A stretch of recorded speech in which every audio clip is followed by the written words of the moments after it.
Sometime in my early school years, I remember reading a short essay on the three laws of robotics, made famous by Asimov's classic compilation, I, Robot. The original form of the laws are listed below. First law: a robot may not injure a human being or by inaction cause a human being to come to harm. Second law: a robot must obey any orders given to it by human beings, except where such orders would conflict with the first law. Third law: a robot must protect its own existence, as long as such protection does not conflict with the first or second laws.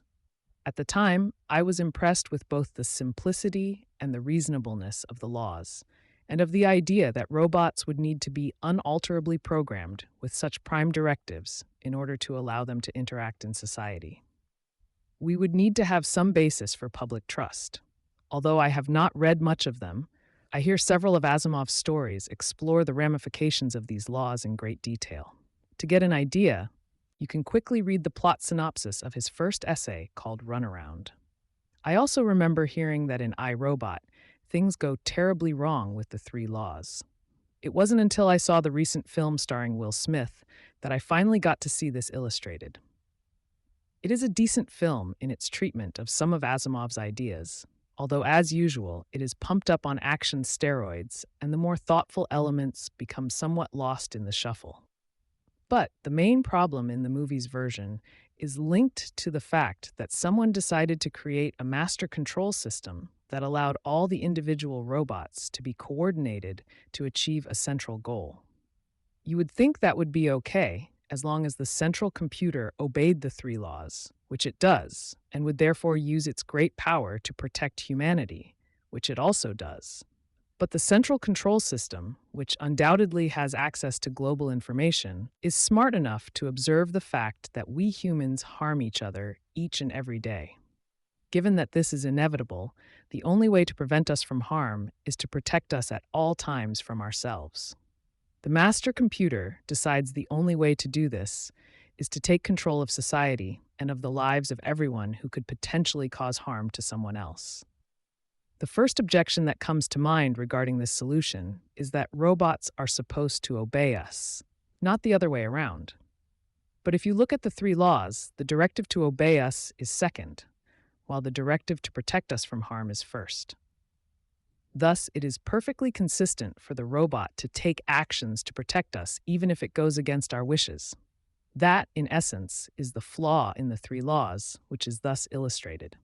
The fact that this solution looks suspiciously like what occurs in a political overthrow or revolution is a poignant reminder of how such events in human history are often driven by people who must think they are acting for the good of society, and of how compelling their logic must seem to them.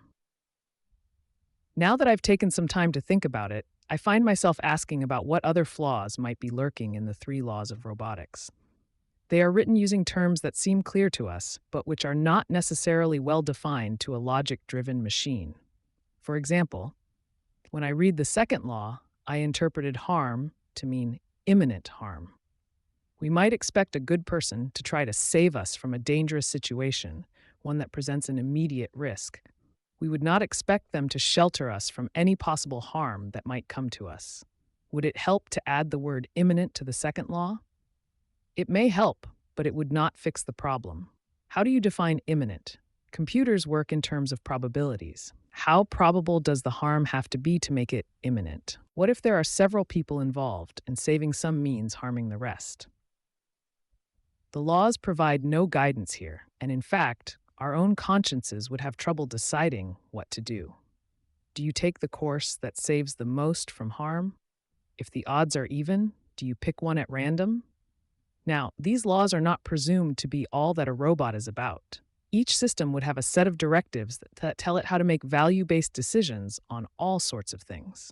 Whole industries would probably have their own mandatory laws that any robot that works in that industry must adhere to, just as we have similar laws for humans. The point is to find a universal common denominator that makes robots suitable for interaction with humans. Given this, I must question the point of the third law, i.e., that robots must have a self-preservation instinct. I can understand manufacturers requiring it so that they don't lose an expensive piece of equipment. But if it is purely an economic decision, It won't always go that way. If a manufacturing plant is run exclusively by robots, you would want each of them to be willing to sacrifice themselves in order to keep the plant from blowing up and destroying them all. Whatever the reasons, it does not seem like a good candidate for a mandatory universal law. Of course, if you take it out, you only have two laws, which doesn't have that fundamental ring you get with three. So I'll take a stab at my version of the fundamental laws of robotics. I think the first part of the first law is sound, so let's keep it. First law: a robot shall not take any action which may lead to harming a human being. The slight change in wording ensures that the robot must project its actions into the future to determine probable indirect consequences, rather than just direct consequences.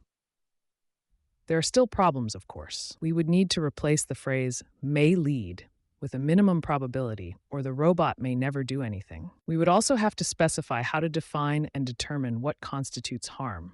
But it is a start. I would then skip the second part of the first law and avoid all those difficult moral dilemmas. We don't automatically expect people to act heroically, so I don't think anyone would expect a machine to, which leads us to the second law. Second law: a robot shall obey any orders given to it by its registered owner, unless doing so would conflict with the first law. The original second law requires a robot to obey anyone without regard to the person's authorization. How would it handle conflicting orders from different people? Requiring it to obey only the registered owner resolves that problem and provides a few other benefits. We now know who is responsible for the robot's actions in case it is called into question. If the robot robs a bank during the night, investigators know where to start to find out who is involved. Owners also now have a sense of control over their robots. They may grant access to others or to the general population in varying degrees, but they always have priority thanks to the second law. There would also have to be rules about how to authorize a transfer of ownership and what to do if the owner dies. The only catch is making sure an identity thief can't take control of the robot. But thanks to the first law, neither the owners nor a thief can use the robot as a weapon.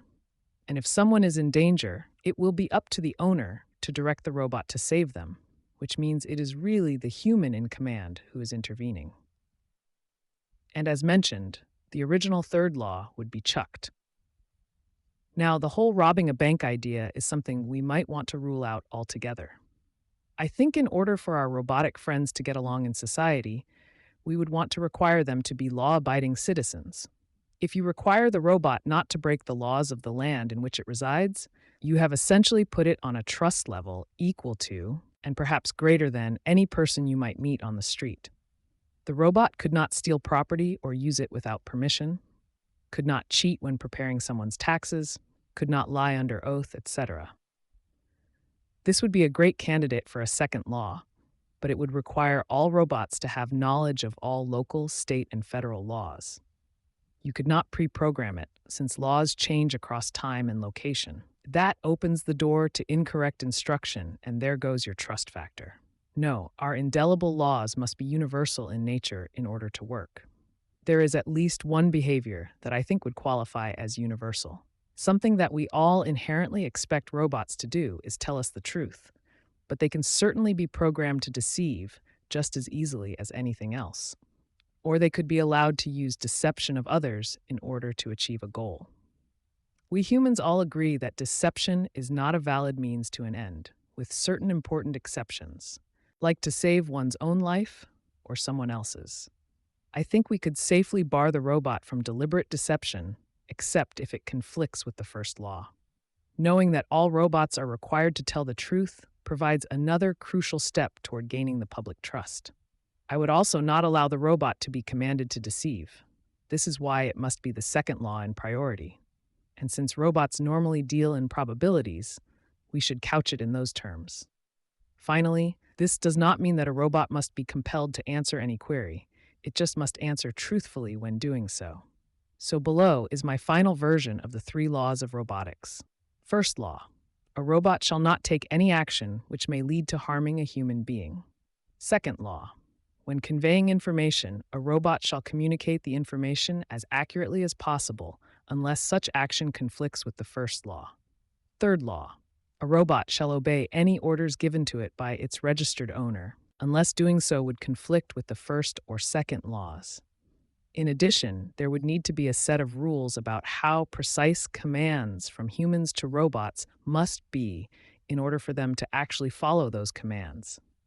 Otherwise, you get into the kind of ambiguous interpretations that cause the problems in the first place. Apparently, a lot of thought has gone into this topic over the last 50 years since Mr. Asimov introduced it.